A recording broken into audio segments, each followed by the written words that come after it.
देखते हैं हम संख्यावाचक विशेषण और परिमाणवाचक विशेषण में अंतर कि दोनों में क्या अंतर है। जैसा कि मैंने पहले भी इसके बारे में बताया था बच्चों कि दोनों में अंतर है और दोनों में सबसे बड़ा अंतर यह है कि संख्यावाचक विशेषणों में गणनीय संज्ञा शब्दों की निश्चित या अनिश्चित संख्या बताई जाती है। संख्यावाचक विशेषण में तो गणनीय संज्ञा शब्द होते हैं जिसकी निश्चित या अनिश्चित संख्या बताई जाती है। जैसे मैदान में 10 लड़के खेल रहे हैं तो यह निश्चित संख्या है।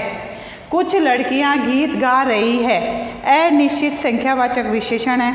कुछ में 5 लड़कियां भी हो सकती, 7 भी हो सकती, 2 भी हो सकती है। दूसरा देखते, जबकि परिमाणवाचक विशेषण में अगणनीय जातिवाचक संज्ञा शब्दों की निश्चित या अनिश्चित मात्रा यानी माप तोल का बोध कराया जाता है। जबकि परिमाणवाचक विशेषण में वस्तुएं अगणनीय होती है, अगणनीय जातिवाचक संज्ञा शब्दों का प्रयोग किया जाता है और इसमें संख्या ना बता के वस्तु का माप तोल की निश्चित या अनिश्चित मात्रा बताई जाती है। वहाँ होता है परिमाणवाचक विशेषण। उदाहरण में देखिए, थोड़ा सा दूध दे दो। अब थोड़ा सा दूध में अनिश्चित परिमाणवाचक विशेषण और मुझे 2 किलो घी चाहिए, मुझे 2 किलो बेसन चाहिए।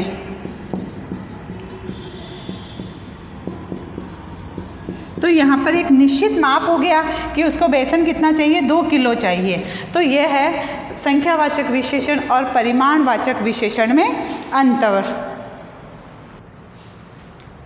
विशेषण शब्दों के रूप में परिवर्तन। विशेषण शब्दों के रूप में परिवर्तन। विशेषण शब्दों में लिंग, वचन और कारक के कारण परिवर्तन आ जाता है। विशेषण शब्दों में लिंग, वचन और कारक के कारण परिवर्तन आता है। अब हम देखते हैं लिंग के आधार पर कैसे परिवर्तन आता है। जैसे कौवा काला होता है, तो यहाँ पर कौवा लिंग पुल्लिंग है तो काला, विशेषता था काला, तो काला होता है। लेकिन यहाँ पर लिंग के आधार पर परिवर्तन हुआ। कोयल काली होती है तो लिंग के आधार पर यहाँ पर कोयल स्त्रीलिंग है तो शब्द, विशेषण शब्द भी उसी के अनुसार बना है कि कोयल काली होती है। वचन, लड़का अच्छा है, यहाँ एक लड़के के लिए प्रयोग हुआ तो अच्छा है, और बहुवचन में प्रयोग हुए हैं तो यहाँ पर विशेषण शब्द में भी परिवर्तन आया है कि लड़के अच्छे हैं। कारक के आधार पर उस लड़की ने काला सांप देखा, उस लड़की ने काला सांप देखा ने तो काले सांप ने चूहे को पकड़ लिया। दोनों में हुआ प्रयोग, यहाँ पर कारक के कारण भी परिवर्तन आया है। तो विशेषण शब्दों में लिंग, वचन, कारक के आधार पर परिवर्तन होता है। दूसरा, विशेषणों की रचना। विशेषण शब्दों की रचना किन से होती है? संज्ञा, सर्वनाम, क्रिया, अव्यय शब्दों के साथ उपसर्ग या प्रत्यय लगाने से विशेषण शब्दों की रचना होती है। संज्ञा, सर्वनाम, क्रिया, अव्यय शब्दों के साथ उपसर्ग या प्रत्यय लगाने से विशेषण शब्दों की रचना होती हैं। उपसर्ग के योग से निर प्लस भय, भय शब्द जो है ये संज्ञा शब्द है, लेकिन हमने जैसे ही इसमें निर उपसर्ग जोड़ा शब्द बन गया निर्भय, तो ये शब्द विशेषण शब्द बन गया। उसी तरह से पुत्र संज्ञा शब्द हैं, लेकिन हमने कु उपसर्ग जोड़ दिया तो शब्द बना हमारे पास कुपुत्र, तो ये विशेषण शब्द हो गया। प्रत्यय के योग से बनने वाले शब्द चाय प्लस वाला, चाय, ये भी आप संज्ञा शब्द हैं, लेकिन हमने प्रत्यय जोड़ दिया चाय वाला, तो यहाँ पर उसकी विशेषता हो गई व्यक्ति की जो चाय वाला है, तो यहाँ पर विशेषण शब्द बना। बल प्लस शाली, बलशाली, दोनों शब्द मिलकर प्रत्यय के योग से यहाँ पर भी बलशाली विशेषण शब्द बना है। तो यह थी हम विशेषण की रचनाएं किस प्रकार होती है।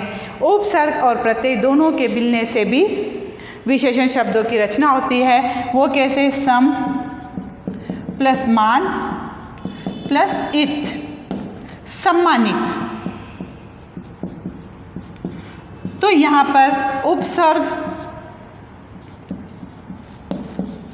प्लस मूल शब्द प्लस प्रत्यय, इन तीनों के योग से बनने वाला भी विशेषण शब्द है। तो उपसर्ग के योग से, प्रत्यय के योग से और उपसर्ग और प्रत्यय दोनों के योग से भी विशेषण शब्दों की रचना होती है। विशेषणों की अवस्थाएं। विशेषण किसी संज्ञा या सर्वनाम की विशेषता बताते हैं, ये तो हमें पता है। वस्तुओं में गुण दोष तुलनात्मक रूप से कम ज़्यादा होता है। वस्तुओं में हमें पता है कि गुण दोष तुलनात्मक रूप पर होता है कि किसी में ज़्यादा होते हैं गुण तो किसी में दोष कम होते हैं, किसी में दोष ज़्यादा होते हैं तो गुण कम होते हैं। तो ये कम ज़्यादा हो सकते हैं। इस आधार पर विशेषण की 3 अवस्थाएं होती है, मूलावस्था, उत्तरावस्था और उत्तमा अवस्था। तो सबसे पहले आती है मूलावस्था, जब संज्ञा की सामान्य रूप में विशेषता प्रकट होती है। मूल अवस्था जो उसकी होती है, तो संज्ञा की सामान्य रूप से विशेषता प्रकट होती है और किसी से तुलना ना हो। यहाँ पर मूल अवस्था होती है, किसी से किसी भी प्रकार की तुलना नहीं की जा सकती है। जैसे गुलाब का फूल सुंदर है, तरबूज मीठा है, तो इसकी किसी से तुलना नहीं होती है। दूसरा आता है उत्तरावस्था। उत्तरावस्था, इसमें 2 संज्ञाओं में गुण दोषों की आपस में तुलना की जा सकती है। इसमें 2 वस्तुओं की आपस में तुलना की जाती हैं तथा विशेषण से पहले से की तुलना और की अपेक्षा के मुकाबले में आदि का प्रयोग हो सकता है। मेरा घर अन्य घरों की तुलना में बड़ा है, तो 2 घरों में आपस में तुलना हुई है, दूसरों के बीच में अपने घर की तुलना की गई कि मेरा घर अन्य घरों की तुलना में बड़ा है। खली अंडरटेकर के मुकाबले अधिक ताकतवर है। खली अंडरटेकर के मुकाबले अधिक ताकतवर है। तो यहाँ पर 2 वस्तुओं में आपस में तुलना की जा रही है। तीसरा आता है उत्तमावस्था। इसमें किसी संज्ञा को सबसे अच्छा या बुरा बताया जाता है। इसमें या तो किसी वस्तु को सबसे अच्छा बताया जाएगा या उसको सबसे बुरा बताया जाता है। तो यहाँ तुलना नहीं होती, अपितु यहाँ पर सर्वश्रेष्ठ या सर्वोत्तम बताया जाता है। गुरमीत सिंह सबसे मेहनती बालक है, मतलब कक्षा में इतने सारे बच्चे, उसमें से एक सर्वश्रेष्ठ बच्चे को लिया गया है कि गुरमीत सबसे सर्वश्रेष्ठ बालक है। कोहली सर्वश्रेष्ठ खिलाड़ी है, तो उत्तम अवस्था में सर्वोत्तम या सर्वश्रेष्ठ को लिया जाता है। उत्तरावस्था में 2 की आपस में तुलना की जाती है। मूलावस्था में जो उसकी मूल अवस्था होती है वह उसी अवस्था में रहते हैं। संस्कृत के मूल विशेषणों के बाद तर लगाकर उत्तरावस्था और तम लगाकर उत्तमावस्था बनाई जाती है। जैसे उच्च, मूल अवस्था में शब्द था हमारा उच्च, उत्तरावस्था में शब्द बना हमारा उच्चतर और उत्तम अवस्था में बना उच्चतम। यहाँ सबसे सर्वश्रेष्ठ हमने ले लिया, तो उत्तरावस्था में तर शब्द का और उत्तमा में तम शब्द का प्रयोग किया गया कि वहाँ सबसे सर्वश्रेष्ठ आ गया है और उच्च उसका मूल शब्द था। तो ये बच्चों विशेषण पाठ आपका यहीं खत्म होता है।